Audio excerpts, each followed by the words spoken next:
Hare Krishna, beautiful people of the world, and welcome back to the Soul Ashraya podcast.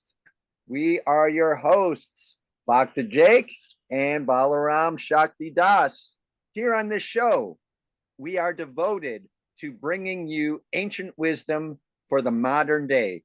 Join us as we read the Krishna book by His Divine Grace, Srila Prabhupada, and let us share with you the wonderful shelter or ashraya of our dear Lord Krishna. Please join us in the sublime process of transforming our consciousness by hearing and discussing spiritual concepts. Today, we have a very special guest. I just met him and he seems to be pretty cool. Go ahead, Balaram, and introduce for us. Yes. Hopefully one of us can vouch for him. Right. No, this is Gopal Krishna Dasa. He's a dear god brother of mine. We met several years back now in Tucson, Arizona. And we are up here in Portland where he is currently residing. And Gopal is a chaplain. Or as he was telling me earlier, sometimes he just sticks with counselor. So that's, Easier door to come through. But yeah, so I'm a hospice chaplain. That's what I'm doing. So I work for a pretty big hospice here called Brighton Hospice, and have many patients, many families. So perfect place to do the work that you're doing from a spiritual platform. And probably I guess the weirdest chaplain we have, because nobody in the world we have several other chaplains. Most chaplains come from a Christian perspective. So I was raised Catholic, so I do have a lot of that I would say traditional theological information, and also sort of delved into yoga and Buddhism, but for more than 10 years have been practicing with ISKCON, and was initiated by my guru Jivananda, who is also Balaram's guru as well. So, but you have to bring everything that you are, all of your spiritual knowledge and information, and what I hope would be called wisdom, to the people that we're serving, because it's an honor to do that. Actually, it doesn't matter what your profession is. You do have that opportunity to share a lot of beauty and wisdom and inspiration to other people, because gosh knows, we definitely need it at this point in time. Yeah. What's it like for you? Maybe you can give us a little portrait of your experience, because the kind of emotional bandwidth that you need to be able to bring it all on the line, like you're saying, like that is much, well, we could use the word grave, or it's got this gravity to it that other professions, even though you're right in that we do have the opportunity, it's not like there's a gravitational force bringing us into that. So what's that experience been like for you? And then we can segue perhaps into more of, as a practitioner of Krishna consciousness, how has that been for you? And were you a chaplain before you joined Hare Krishna? Yes. What was your work? Yes. No, actually, before I was a chaplain, I was a special ed teacher. So I worked with a lot of teenagers and runaway teenagers in San Francisco. So it was also kind of a challenging and diverse thing to do. Absolutely. But in terms of this work, working in hospice, because you're working, with people who are literally at the, kind of the end of the line, so to speak, and they do have a lot of questions. Sometimes, not always, but they do have some questions about, what happens next, kind of thing. Isn't that yeah, right. What is behind the curtain? That's got to be one of the most intense things that I can think of, if not the most intense thing, to be with someone when they are literally about to pass on. you know? Yeah. I mean, you must have a very clear picture of like a foundation of faith. Like you must have like just know that God is real for sure. That that I like that is true, but not necessarily in the way that people think. It's like it's not like you can draw a picture for somebody or whatever. You have to kind of like work within the framework of. I'm gonna give you a really short story. Perfectly. This was a couple of weeks ago. I worked with a gentleman who was in his 90s. Delightful, delightful guy. He worked in Hollywood. He knew Johnny Mathis and Barbara Streisand and all these big names back in his day, right? And he was 98 when he passed. He was a very cheerful person, Catholic in his spirituality. So we had many, many conversations, but we didn't necessarily talk about, spirituality. It's like when you're with somebody, it's almost like think about whatever you happen to be doing in a particular day, no matter what your job is, you're bringing the energy of divinity into that space. You actually have to ask for that. That's why I think chanting the holy name or chant exactly what we're doing is so powerful, because we can actually start your day on that platform that no matter where you go, you actually have to ask for it. Just ask for that. Say, just hold my hand, be before me, bring that energy into the space that I'm in. And it's like that's your magic trick. It's actually not your trick, it's actually Krishna's trick. Okay. And so that you can be in someone's presence and they kind of open up, they kind of ask their questions. The day he died, that evening, I wasn't there it's not like people sometimes think I'm actually present when people leave their body. It has not happened that often. When it does happen, it's not as exciting as people think. I said, no, it's not that dramatic. People just stop breathing. It's that simple. Wow. There's really no big excitement. It's not a big drama, experience. Wow. But here's the deal. So he knew he was going to go to the other side. He said, I know it's going to happen. Could you give me last rites? Could you give me final blessing? Which I did. In the Catholic tradition, I know how to do that. So did that. His daughter, who had never been around anybody who was transitioning, was kind of scared. She was freaked out. But this is what she told me. She goes, last night I felt the presence of a man. I could smell, like I would step into this one space. I could feel this, like I could smell. She said, smell. I could smell a man. And I could feel there was a person here, like a presence. Then I stepped forward and it was gone. And I stepped back and he was there. And she couldn't figure it out. It was almost like there was a spirit entity in the room. The granddaughter said, that's his dad. That's his dad there, coming to greet him. And I thought, wow. I've heard similar stories before, Dude, but I'm getting goosebumps. Are you really? Like straight up. I don't know if you can see that, but like Yeah, straight. let me see that. Let me Yeah. prove it to me. Yeah, there you go. That's great. I see that. That's awesome. But Straight here's the up. deal. He was he was there. I wasn't there when that happened, but he was there. So why was he there? That's the question.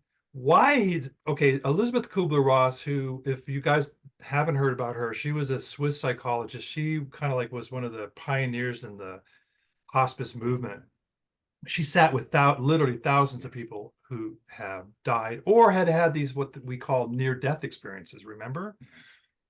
So she said one thing that I never forgot: nobody dies alone. 3 words. Wow. Nobody dies alone. Even if there's nobody physically present. Your spirit guide, your angels, your who knows, again. Yamadutas. Yeah, exactly. Will come and escort you to the other side. It's that simple. It's not that complicated. There was a gentleman that I met 3 weeks ago who was really, really worried about dying. I traveled about 2 hours to get to him. I'd never met him before. He had actually no real spiritual practice other than a belief in this, invisible God, that he didn't really know, Mm. right, in his life. But so he said, I don't know how to pray at all. I mean, I hear this a lot. People say, so I put my hand on his chest right there. And I just said, okay, God is right there.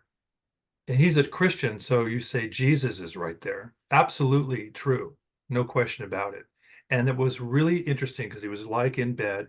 Behind him, I could feel, not see, but feel like I said, there is a big, strong angel right behind you that is going to take you to the other side. You're going to have a really, really spiffy, what a delivery service or escort service to the other side.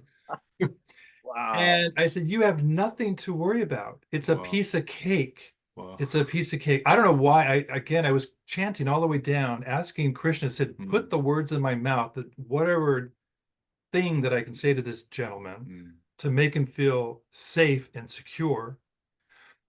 After I said that, and I told him, I said, chant. Well, again, a Christian person, you're not going to, at the 11th hour, teach them how to do Hare Krishna chant without them freaking out, right?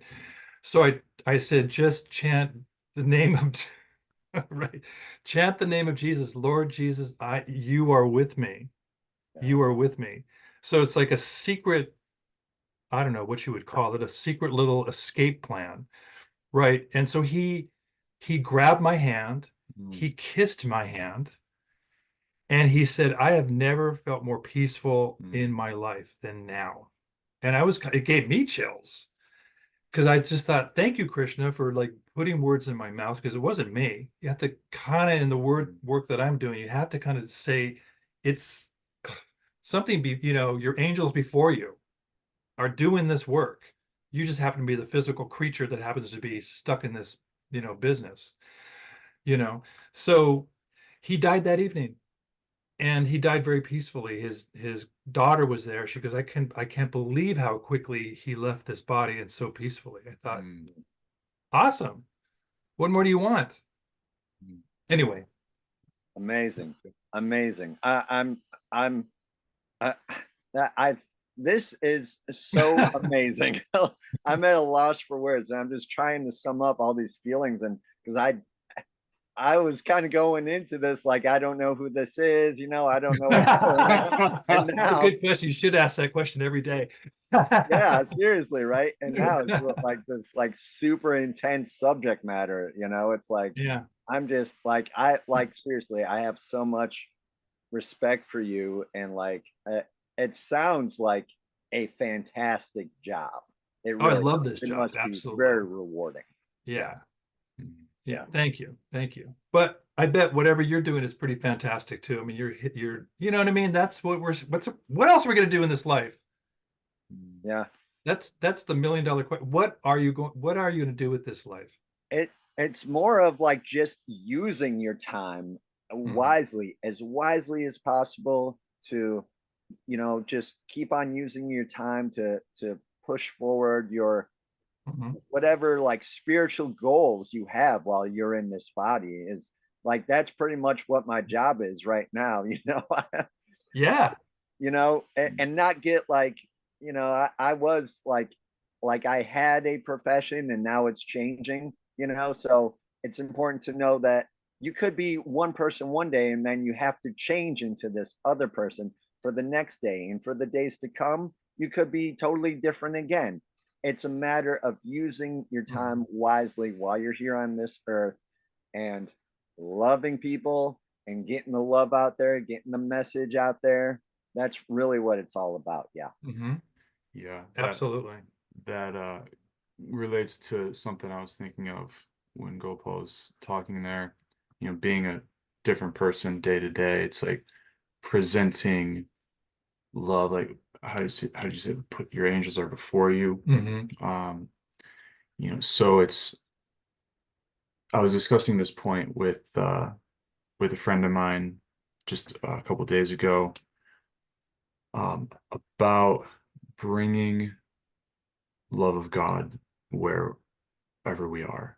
And so, for the two of us, we talk about that in terms of Krishna, right? In terms of Mhm. love of Krishna, love of Godhead, and chanting Hare Krishna. And he was sharing an experience he had. This is getting into a different topic. I don't want to go down that road. With someone who had a trauma response to, well, maybe this is related actually, something I want to ask you. Trauma response, hearing the Maha Mantra, and she very respectfully, kindly asked him if he could not chant that, because she had gotten burned from our movement. And he said, yeah, absolutely. And I don't even know if that word came out before he started crying. Imp empathically, feeling her pain, her suffering, that, she hadn't been able to heal, of course. And that was a very beautiful experience for him. But what we were discussing was connecting this with the teachings of Lord Jesus Christ, the two most important commandments, of course, become very famous: love the Lord your God with all your heart, mind, strength, and soul. And the second is like it: love the neighbor as yourself. And these are very profound teachings here, because and one thing that kind of came to me the other day that I'd never considered, never heard before, is he didn't say love the Lord God. He said love the Lord your God. And it's sort of like giving a personal aspect. It's like, this is your God. It doesn't mean it's like my God, your God thing. There's only one God. He's obviously not saying that. But you love, as the 12 steps say, divinity as you understand him, right? You have a relationship. So it's like, okay, we have a relationship with Krishna, but then and that I am to worship him and connect with him. And what is the second commandment? Is to love your neighbor as yourself, which is like actually what his experience there was he was empathetic, like he was feeling her pain as his own, completely as his own, no separation. So he had an empathic experience with her. Yeah. Yeah. And so what was coming through was that we're meant to, as you were saying, like at the beginning of our day, we pray that the Lord can come through us. And it's not that I have my relationship with God in order to convince and convert everyone else to have that same relationship, because that's not the point. It's like the deeper that you get into God consciousness, the more that you'll realize that everyone has a relationship with God. And it's like, whether they want it or not, like whether you can convince them of that or not. And that what Jesus Christ was teaching, and what I believe that all spiritual teachers are teaching, is that you are to take that and bring it out into the world and allow the Spirit to guide you to love your neighbor, to translate that. And like that doesn't take away from, it's like there's this fear that I see. I can speak, for our own tradition, Krishna consciousness. There's like a fear that if I don't use the name Krishna, that I'm going to do a disservice to my religion, or what really I think what that is there's an insecurity in your own relationship with God, and so the first commandment is to establish that, like, be very secure with that, because you're going to be put out in the world in different situations that are going to demand a different kind of love, you could say, loving in a different way. So let's see, I had a question. I think it might have wandered off. Did you wander off the deep end? I did. I do that a lot. It happens, it happens sometimes. Happens all the time, Jake can tell you. Well, something in regard to I live in the deep end, man. to like the ecumenical nature of what you're doing. Of what I'm doing, or Yeah, yeah. what I'm doing? Yeah, the ecumenical. Well, I think we're actually, here's my thought on that, just that word, that trigger word, ecumenical. Mm, I mean, actually, I think we should all be ecumenical, quite frankly. Otherwise we're just going to become, fundamentalist, nutcases, and we're going to be marginalized into that category. We don't want that. We don't need that. It's important to be, you have a particular practice that connects you to divinity. And in our case, we're all practicing with, our main practice is chanting Hare Krishna, which is, of course, the animator. It's what plugs us in to God. But the ecumenical concept is that other people may be doing the same thing in their own particular way, and just honoring that and respecting that, not trying to pull them over to our side of the fence, but to respect them for where they are, listen to the wisdom that they have to share. And I think that, creates a dialogue of growth, knowledge, and inspiration.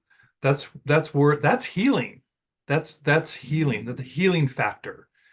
If we stay in this box of, being the so-called non-ecumenical, where we're the fundamentalist practitioner of whatever we're doing, we're just going to become isolates, spiritual isolates. That is not spirituality mm. at all. That's just living in a box. Because what you're doing is you're becoming exclusionary. Right. You're saying that God exists, like, to use this, the two commandments example, which I think for me anyway, this week has been so illustrative. That I have my God and my Lord, and God, I love him. Can't I tell you how much I love him? And it's like, and Richard Rohr talks about this, of like your Jesus, like the American Jesus, and you have your version of Jesus Christ, and you love him to death. And it's like, that's wonderful. And Jesus is very happy with you. We're not here to tell you that that's false, and just because you don't, no, that's perfect. But to love your neighbor as yourself is then where that vertical line spreads horizontal, right? And that's where the real spiritual work is playing out. And that if you stick with the love your Lord your God as that following the first commandment, which is totally right on, follow the first commandment, but to follow the second means to not let that become exclusive. You can give your whole heart to the Lord, but become inclusive. Learn how Christ is appearing in your life. And it's like, God, this is amazing. This is a theme that's been coming through for me as well this week, is crisis. What is crisis? It's like your structure, and we can present it in the terms of religion, right? Or the religious experience. Of course, this crisis plays out in all spheres, but we could say underlying to all of them is like your God, your faith in God is shattering. That's what's happening. I love it. For I really me, do. I God love it. meant I have a suburban home, I have a house, 2.5 kids, a dog, and a beautiful wife. 2.5? 2.5. That's the average, right? How did One on the way. I always wonder about that 2.5? What's that half? I know it's such a weird thing. I Hopefully you're know. not Like, in really? the south somewhere, it's deep in the woods. No, Hare Krishna. No, a nice clean cut grass, a lawn. I have to deal with him the rest of the day. Oh my goodness. No, So what this is a real is theme this? that's happening in both of our lives right now, is this theme of like this equality Yeah. of spirituality is happening in my life right now. I'm going through it with, I'll just say, some people in my life right now who Yeah. have these just far out ideas about everything, and they're so much older, and you would think that they would know better by now. Yeah, I mean, there's what else can you say, so it takes an insane amount of patience and just trusting the process, just trusting God, God as we know him, as I know him, as you know him, as we all know him. Just trust, that's all. So go ahead, Balaram. Thank you so much, because that's the heart of what's going on with these experiences, that your version of God, and this is what's so amazing about this, as you were saying earlier, it's like they don't even have to believe in God, right, for this to be the fact.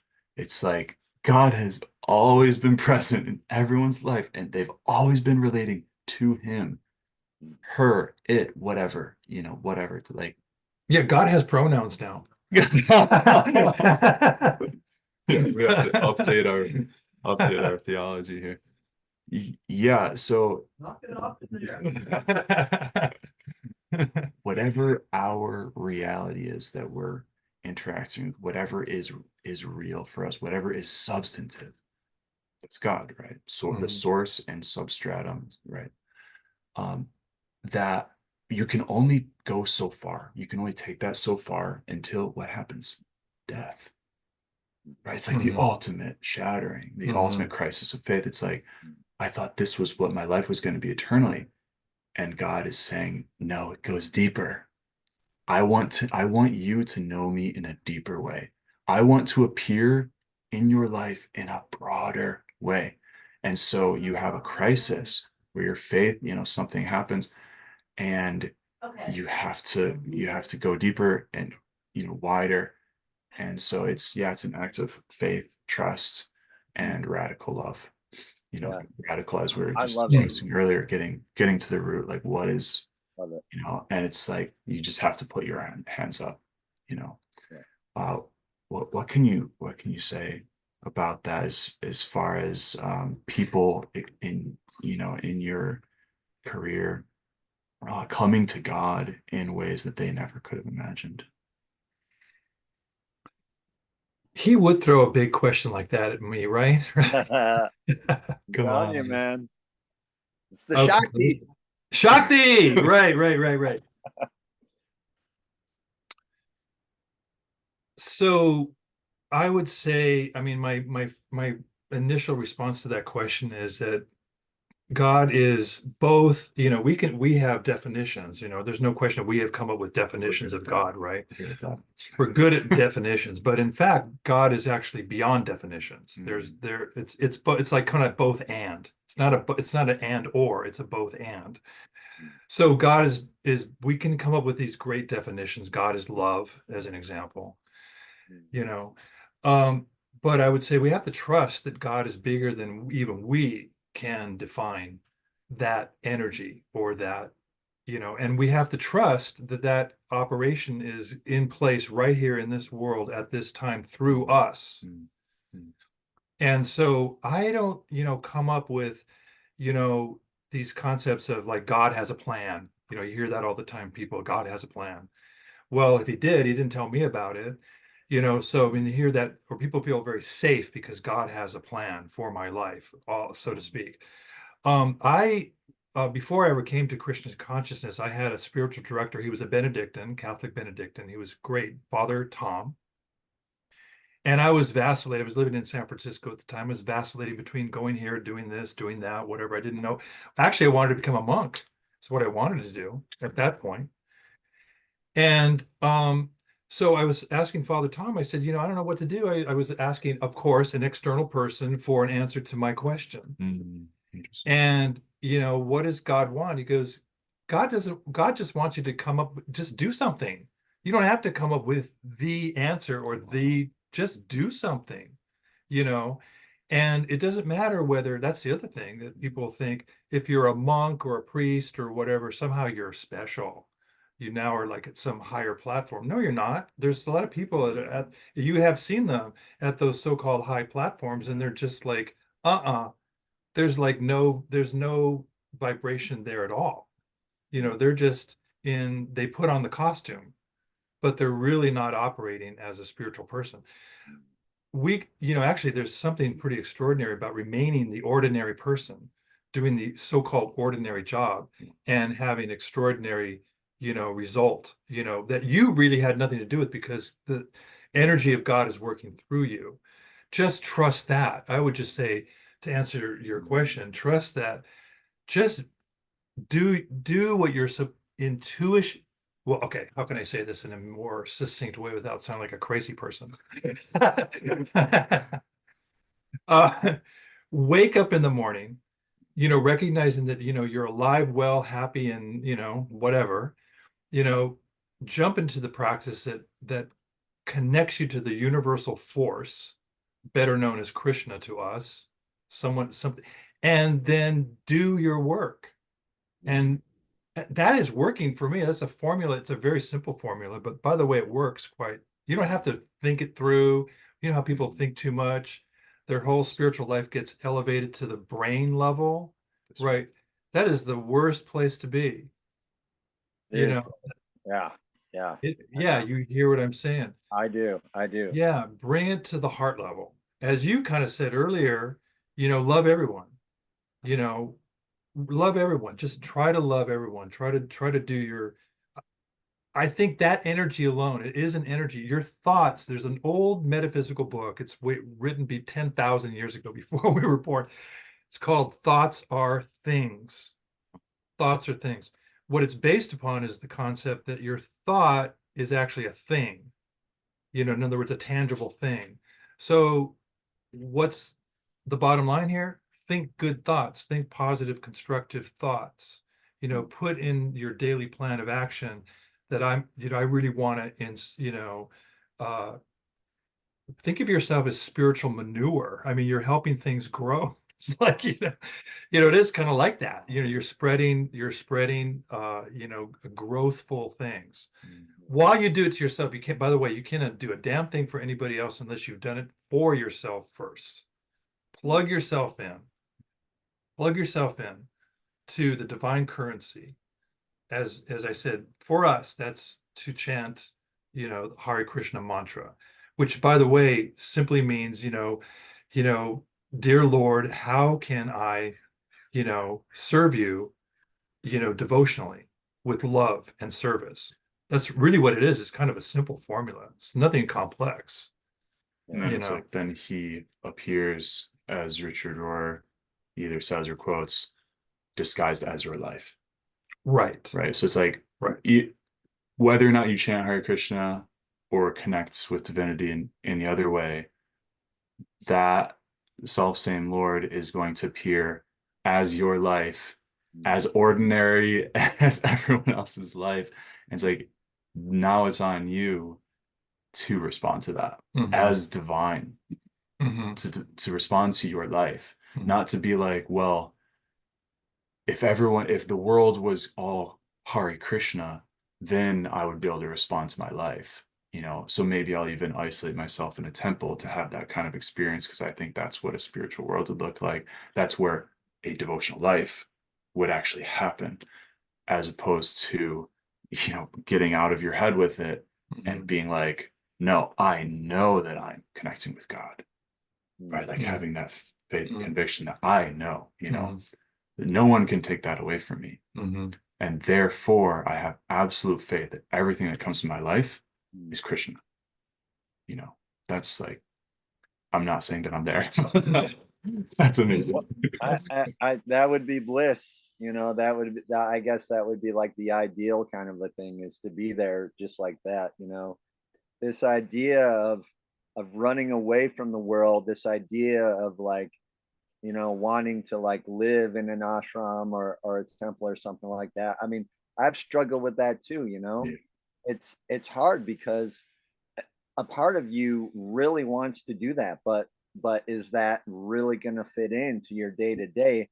I love the concept of being fertile spiritually, of being spiritually fertile. I love it. Like spiritual manure, That's the epitome of Das and Das. I love it. Yeah, you love there. I think Serving also for the vibe that I'm picking up is that there's some of us, like tribal members, so to speak, the tribal members within the bigger tribe that actually, are not going to put on orange clothes and run around in these clothes, right? We actually also want the monastic container, if you want to call it that. But you can, there's I think I saw a book. It was just called Urban Monks or whatever. But I do know that there are people that are forming communal households or communal environments. It doesn't even have to even be the same house, but proximity. We were talking about the magic of proximity. Very important. That people can live as monastic people. That does not mean you're celibate or whatever, you're not married or whatever. You still have your love relationships. Nothing wrong with that, right? I mean, that should be part and parcel of that. We don't have to become the, austerity freaks. You know, be real. You can be real in this world and live a so-called regular life, whatever the hell that means. Yeah. I don't know. But really live in this desire to live in a communal situation should be available for all people who have that desire. And you don't have to put on weird clothes and do weird things. You can just, chant. You know Yeah. what I'm saying? Oh, I mean, I do. I do. My first communal situation was not one that I wanted to be in, but I Mhm. tell you what, it was fantastic for me. It was called Adult and Teen Challenge, and I was in an in-house rehab Okay. 6 years Great. ago, and Yeah.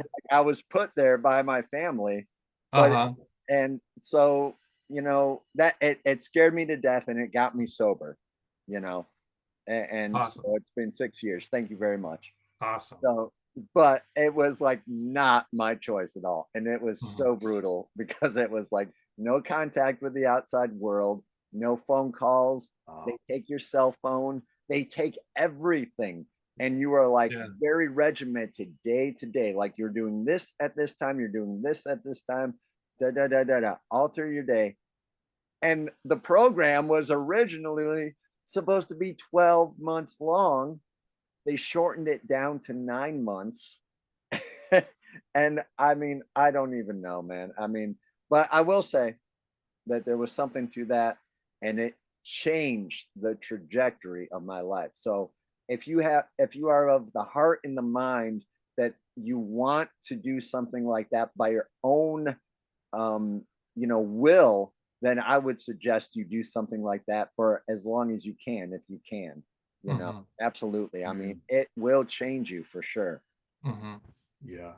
Yeah, there's something really nice here. This theme of holiness and wholeness. Hmm. Right. It's another Right. Richard Rohr, isn't it? Yeah, yeah, yeah.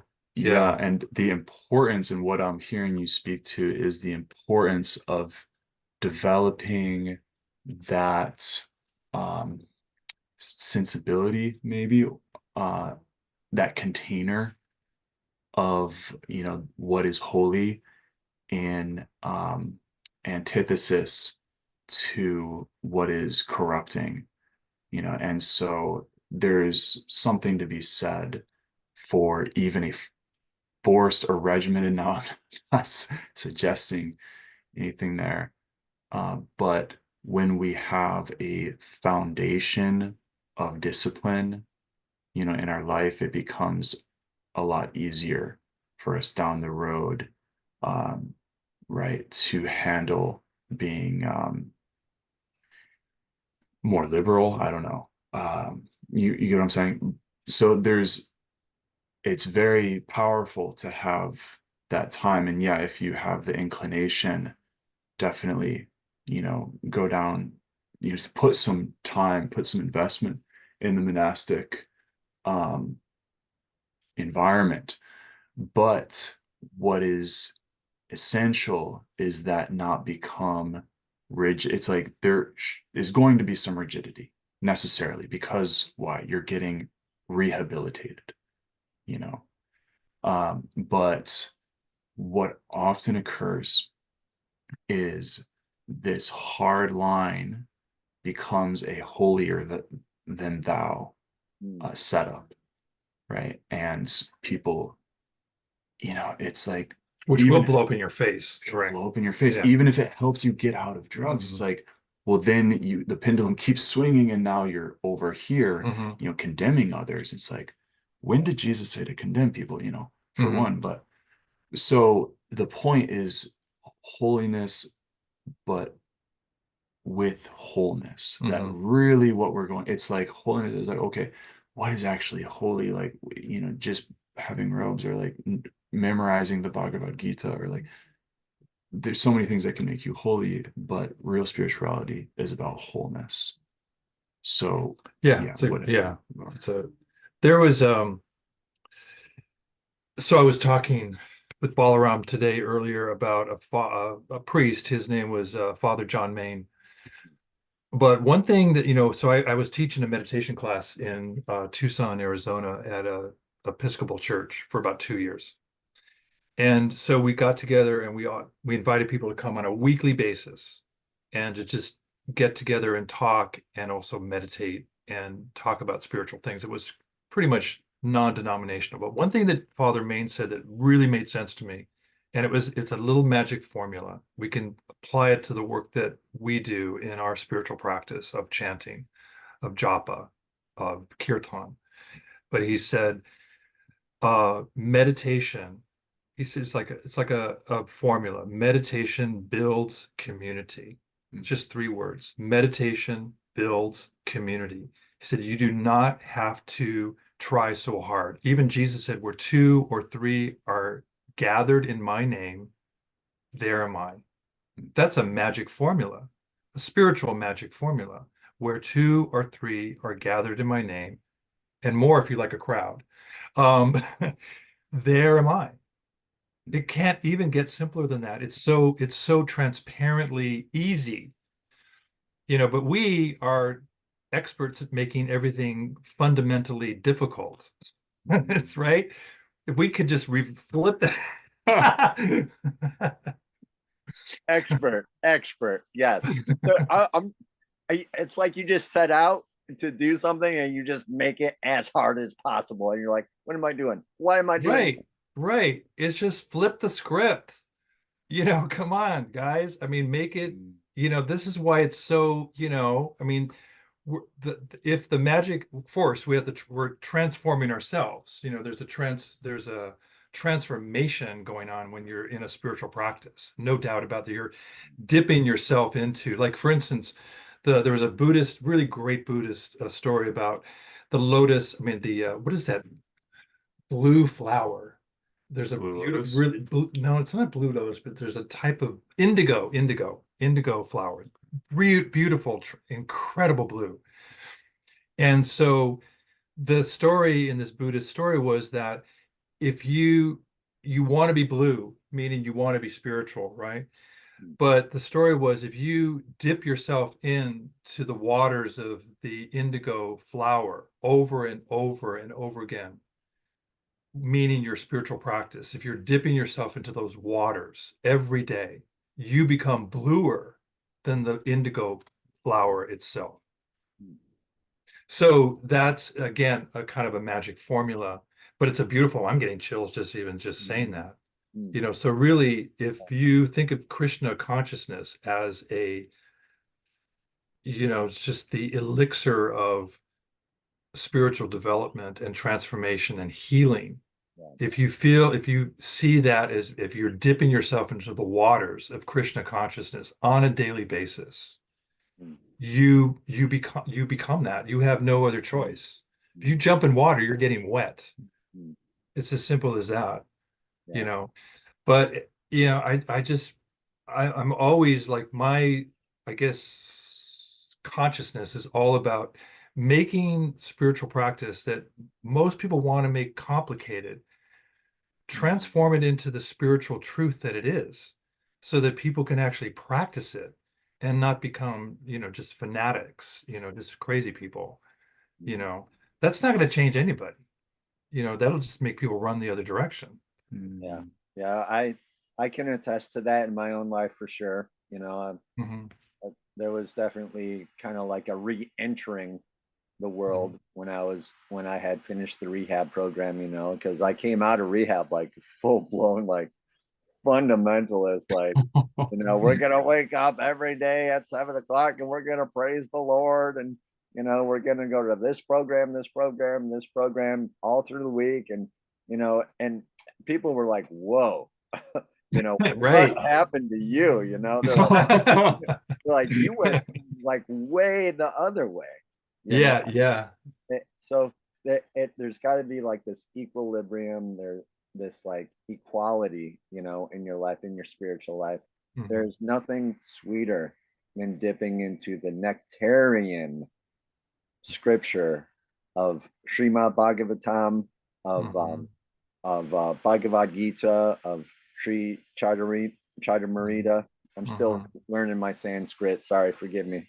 But Good. nothing sweeter No than problem. chanting the holy names. Once you get that taste for the holy names and you get to chanting, I mean, it's bliss. And it's like, there's definitely like an Mhm. ease and a calm that come Mhm. to you, Mhm. and I mean, we all need that in this day and age.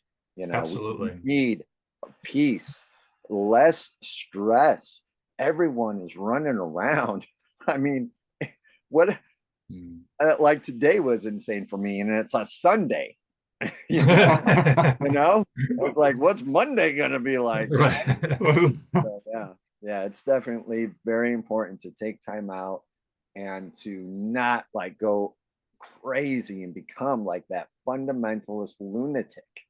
For sure. I agree. Absolutely.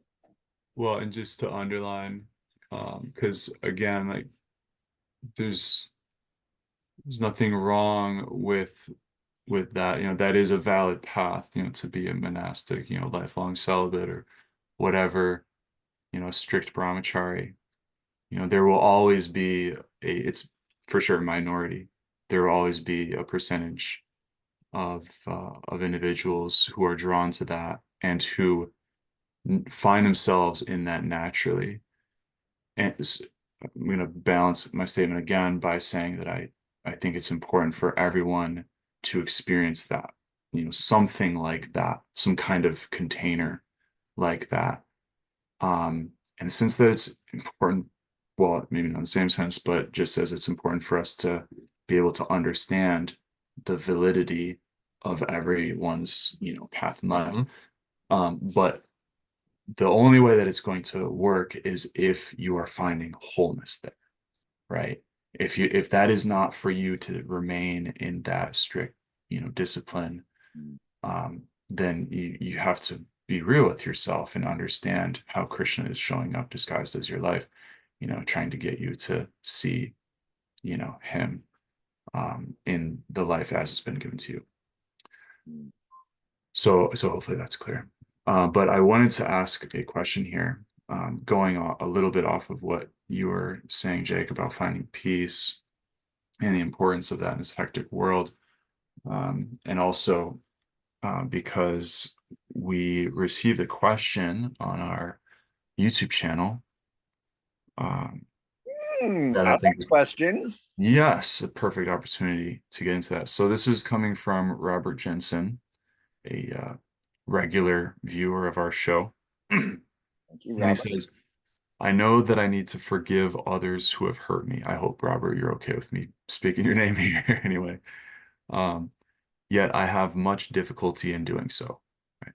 To forgive, to come to peace, right? Mm. I find myself holding on to past grudges and offenses despite my best intentions. I wish I could forgive like Sri Krishna. What did Lord Krishna say about forgiveness? Your advice in this troubling matter, please. So Krishna does have a wonderful verse, actually one of my favorite verses, and one of my favorite purports as well, by Srila Prabhupada. But he speaks on this. Um, and I'll get to that, but I first want to hand the floor to your good self. Um, Resentments, um, inability to forgive, and coming to forgiveness.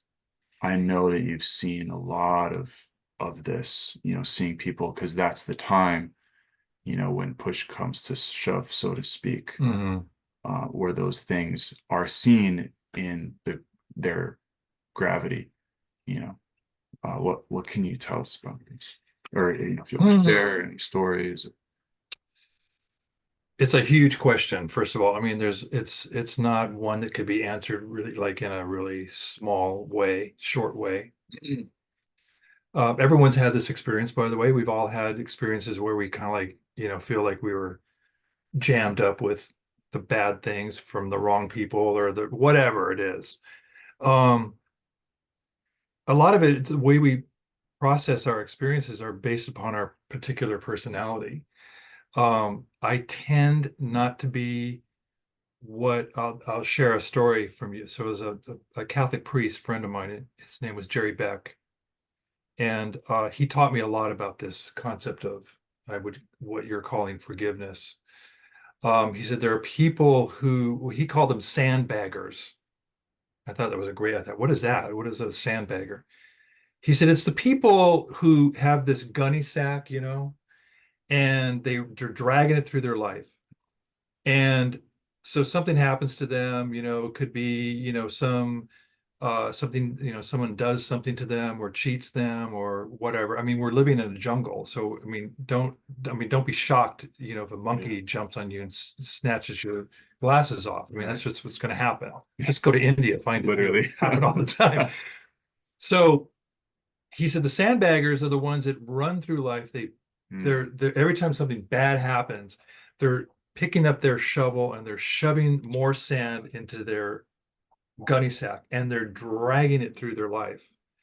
And woe is me, and so did this to me. And there's a lot of drama that comes from that. They're very, some people can be very addicted to, drama victimization, whatever it may be. So his answer to this, I thought it was a great kind of a example of what all of us could find ourselves doing, quite frankly, is just drop the bag and throw away the shovel. It's another one of those formulas. Stop doing it. I've got a couple of friends right now who are literally in therapy. They're called trauma therapy, and they have spent years processing drama or trauma, probably both, that happened to them by their parents, and they're grown adults and they're spending years dragging up the past, and processing it. Now and I'm not trying to diminish the value of therapy at all, but there is a certain point at which, somehow you're going to have to like disconnect from those kinds of events and not feel like you need to play the role of the victim. What else, again, you have a short lifespan. We don't really think that. We're very delusional. We think we're going to live for 1,000 years, but we don't. As I saw a bumper sticker, we're stuck in that awkward stage between birth and death. In my awkward phase right now. Right. We're in that awkward phase, right? And we don't have enough time to spend, not forgiving or like, it is a skill that you have to practice. And I've had things happen to me too, people that have like, I don't want to get into it. There's no real reason to get into it, and I just wish these people well. By the way, these people usually come in the form of a relationship, a boyfriend or a girlfriend, or sometimes a work partnership, but guaranteed it's going to come right. That one landed. I didn't see that. Boom. That's where they come. That's where they show up. Yeah. Right in your bedroom. And so I don't know. So I don't know what to say. I think so then you have to, if you can't do it, if you can't forgive somebody, then ask for help. Yeah, you can do some therapy stuff, but that's, again, just ask God, to, help me get through this crap. We all have guardian angels too, by the way. I was raised, that's one thing I've never let go of. We all have a guardian angel. I don't care what religion you're involved with. Everyone has a guardian angel that's never going to let go of you. And so ask that guardian angel, said, even name them if you can come up with my guardian angel is Jason. I found that out a long time ago. I like that name. I probably made it up. I'm probably like a little, but nonetheless, I do know I have a guardian angel. So and every time I have found myself in some little back room, troll room, worrying about some nonsense, I will pull down, pull over the energy of my guardian angel. I said, okay, obviously I cannot fix this. You can help me see the way out. You can help me see the way out. And then, of course, you continue your chanting. That's why community is so, so important. Because, if I catch myself in a jam doing some nonsense, this boy is going to find me, or, some of my other friends will find me and they'll kick me in the butt and say,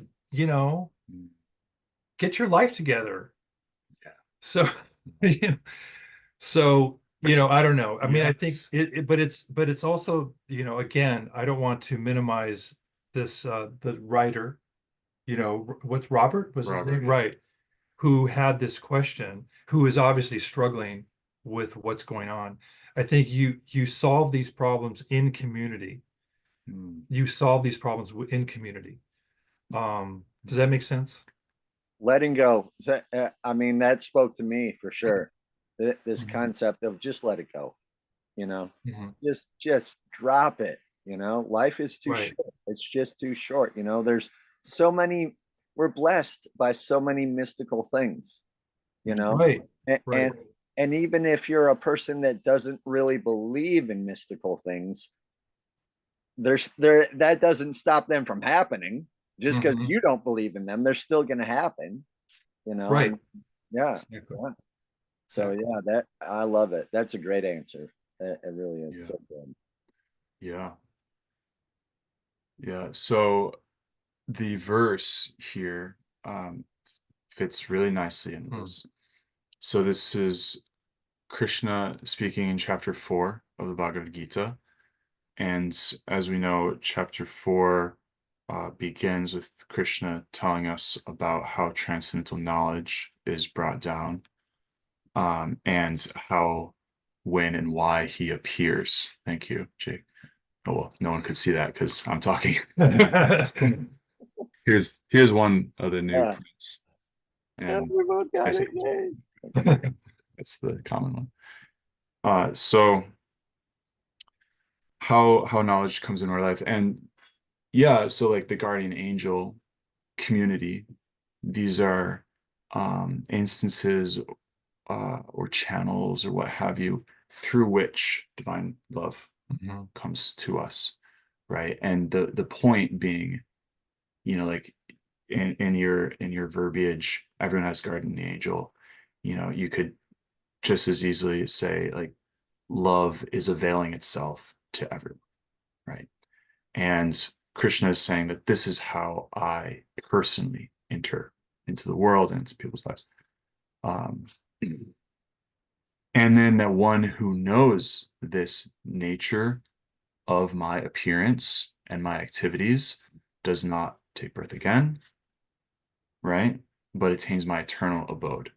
They pass through death, right? Right. That's what Krishna's saying.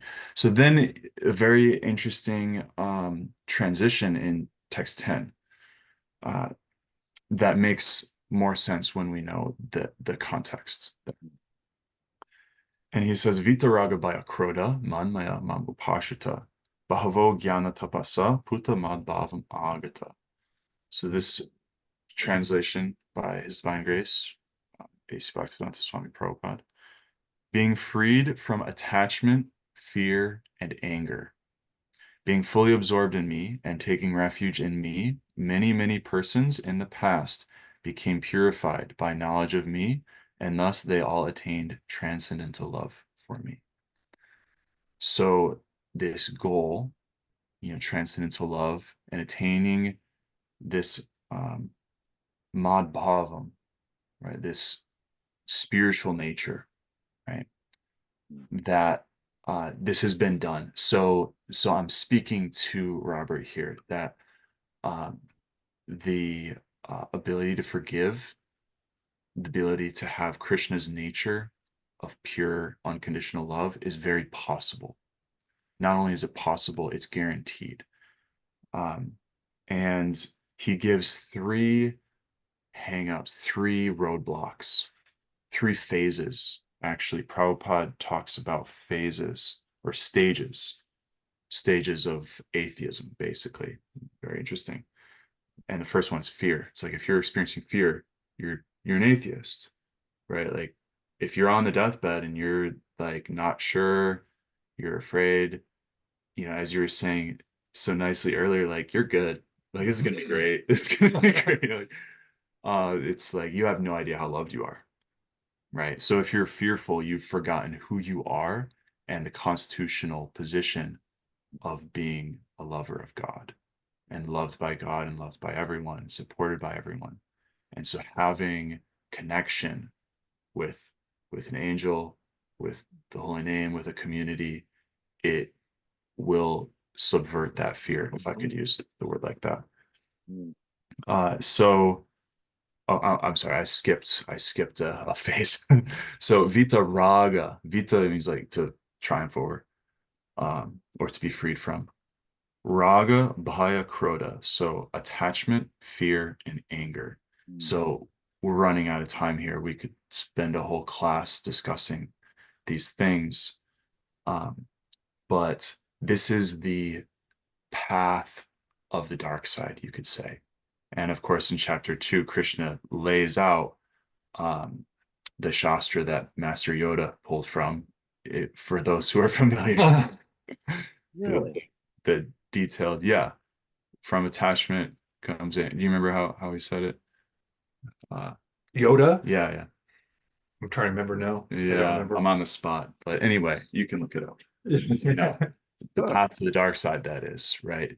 To be attached, so from attachment, lust rises, from lust, anger, from anger, bewilderment of memory, from bewilderment of memory, loss of intelligence, and then one falls down.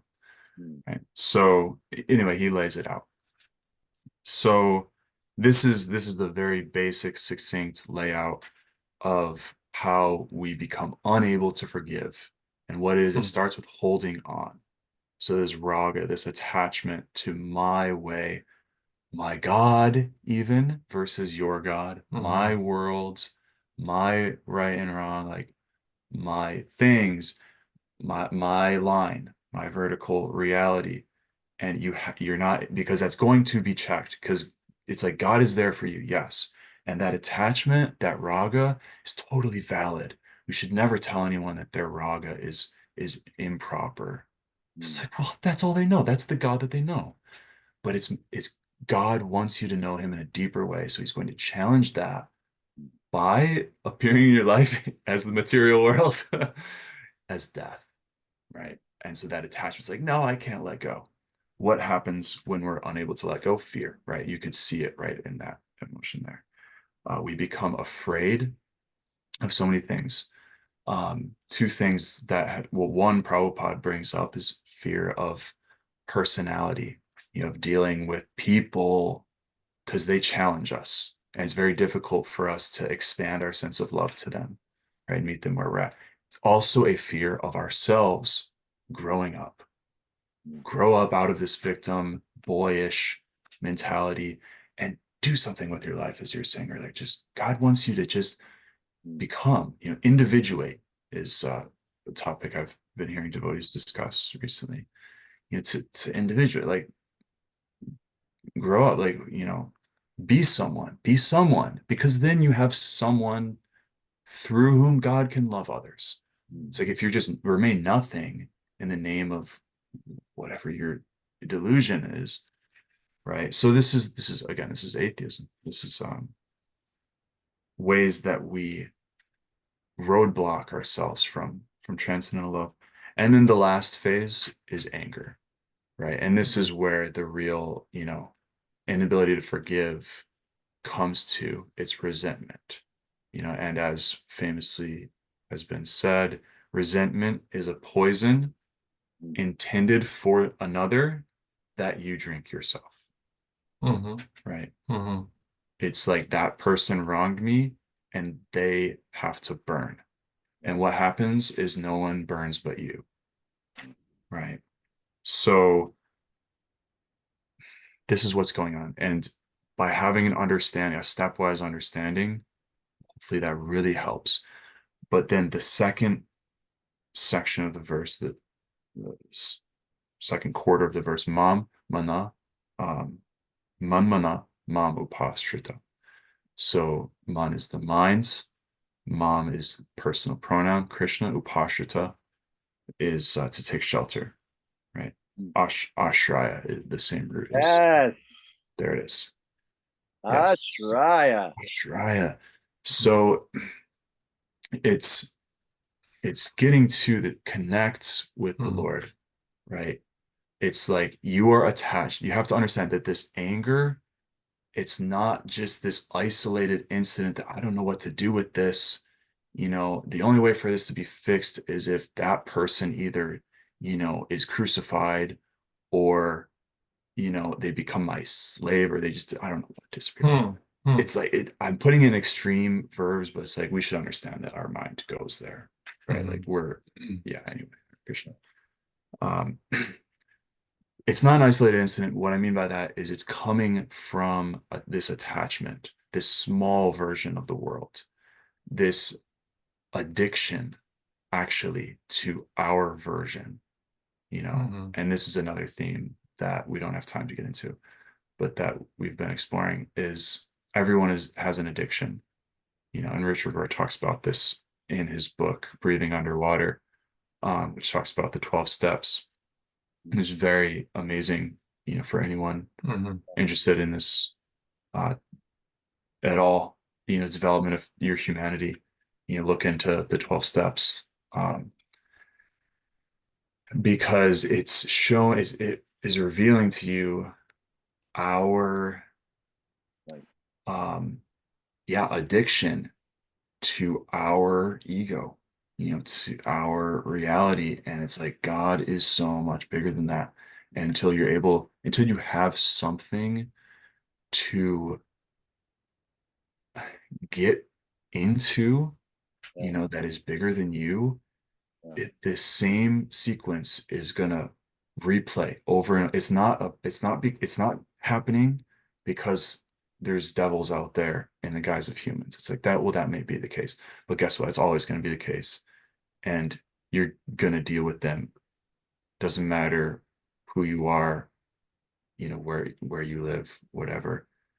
That's not the cause, of them bothering you or you being a victim. Doesn't have anything to do with them. They have their line. They have their relationship with God. It's perfect just the way it is. It's not for you to fix. All you have is how you respond to it. How does your relationship with God inform your ability to interface with the world, be they angels or demons? It doesn't matter. It really, am I wrong? Like, it doesn't matter. So man maya, man pashuta. Man maya means fully in me. So to fully, like, you got to get out of your head and get into God. Right. So that's what I'm seeing from this verse. And the Bhava Jnana Tapasa, purified by knowledge of me. Right. Tapasa, like it's not going to be easy. Tapas actually means fire. Yeah. Like that. There's a burning that's going on in the in that situation with anger and resentment. Like you have to let pass through you, in a sense. Like you have to let that just tear you to shreds if need be. But what is going to be revealed through that is jnana, is this transcendental knowledge that Krishna is there. It's like he's, again, appearing disguised as your life. Like he's in it, and you have to know that he's there in it, and that that is only him, right? And if we can get to that point where everything is Krishna, like in our life, no exceptions. There's nothing outside of God. That is what fear is trying to convince you of, that there's something else and you have to figure out how to deal with that, and God isn't there, you know, it's like, oh, maybe you're right. Maybe there is ontologically something other than God. Maybe there is a devil. Yeah. It's like, yeah, there is. No, there Oh, isn't. there's a devil, all right. There is a devil. I Mhm. know. I know there is. So we're getting a little over time here, Balaram, but thank you Oh, for the verse. I didn't want to, you know. I know I was going over, but it's like, well, here we are, and this is good stuff. Oh, it is. It really is. It really is. Thank you very much, Do Gopal we, Krishna. yeah, are there any closing words or is something you'd like to share? Um, yeah, Who, me? yeah, yeah.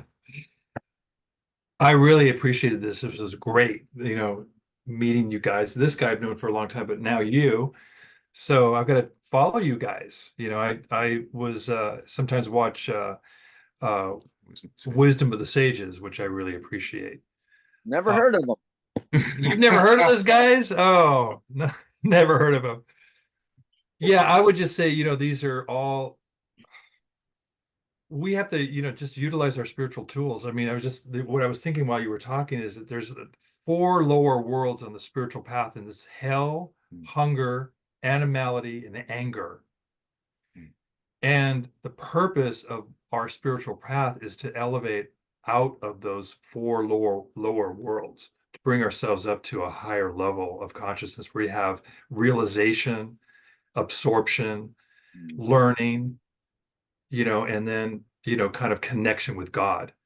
So, but that, that is, so if we're in these realms of suffering, whatever that may show itself, because there's lots of disguises for suffering. Uh, there's an antidote to poison. That's the other thing we forget the spiritual practices that we invoke. That is the antidote to poison.